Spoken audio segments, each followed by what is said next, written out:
Olá, aqui quem fala é o professor Gustavo Uchoas Guimarães, professor de História. O tema desse vídeo é Aspectos Políticos e Sindicais Brasileiros. Aqui estamos falando ali já de meados do século XX, quando você tem o crescimento tanto dos partidos políticos como dos sindicatos aqui no Brasil. Primeiro, a questão dos partidos políticos, né? Já na ditadura do Getúlio Vargas, você tem vários partidos aí sendo colocados na ilegalidade, todo um controle político e de censura mesmo em cima das ideias políticas aqui no Brasil. Só que depois da ditadura do Vargas, há um crescimento de partidos mostrando a democracia, né, se expressando aí através da liberdade política e da diversidade de ideias, que na ditadura militar volta a ser censurado, cortado, perseguido. Né? No caso da ditadura militar, aí você tem a existência de apenas dois partidos, né? Um que era o partido dos militares e outro que era o único partido de oposição autorizado no Brasil. Mas, então havia liberdade de fazer oposição? Não. Muitos políticos ali dentro do partido eram perseguidos, tinham direitos cassados, etc. Então, era só para dar um verniz, uma aparência democrática num regime que era ditatorial.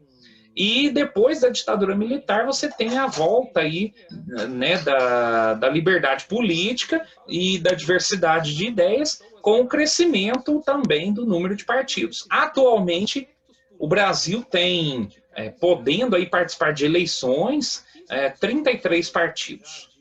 É claro que aí existe toda uma discussão em torno, né, da necessidade de se ter isso tudo de partidos e até que ponto realmente esses partidos têm bases de ideias, ou então é só partidos são criados só para ficar com o dinheiro do fundo eleitoral. Então existe toda uma discussão em torno disso, e isso aí faz parte da democracia, tem que ser discutido de fato. Já sobre os sindicatos, os primeiros sindicatos são criados na Primeira República, né? Com o governo a ditadura do Getúlio Vargas, os sindicatos são colocados em situação de peleguismo. O que é o pelego? Né? Aquele líder sindical que era ligado ao governo. Então, ele tinha em destaque mais os interesses do governo do que os interesses dos trabalhadores que esse líder dizia representar com seu sindicato.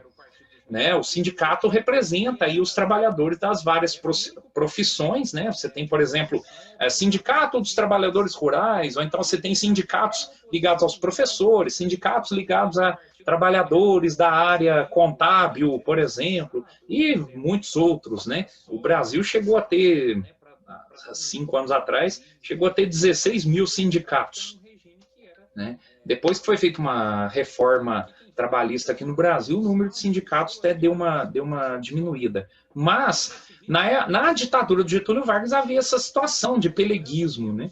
Depois, em outros períodos aí da história brasileira, você tem, por exemplo, no período democrático, os sindicatos realmente atuando, né, em protestos contra ameaças à democracia, em protestos por direitos aos trabalhadores.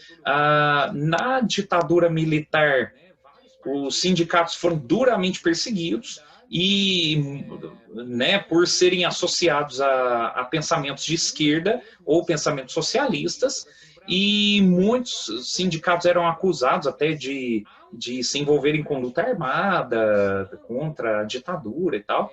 Depois da ditadura militar, né, você tem novamente a atuação dos sindicatos sendo legalizada e com essa atuação vindo até hoje, embora muitos sindicatos são criticados por colocarem ideias partidárias de esquerda acima dos interesses dos trabalhadores, existe essa crítica.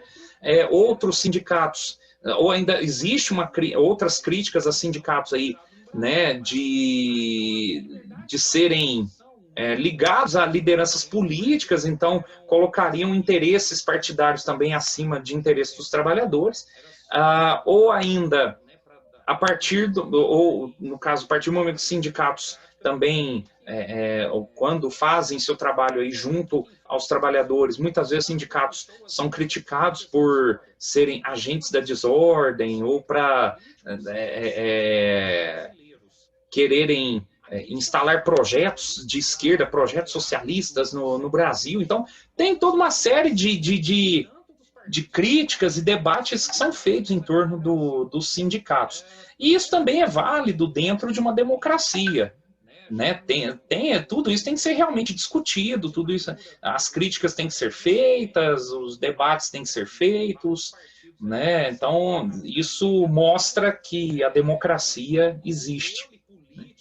Em outros vídeos, falaremos um pouco mais sobre essa e outras situações políticas e sociais do nosso país. Muito obrigado.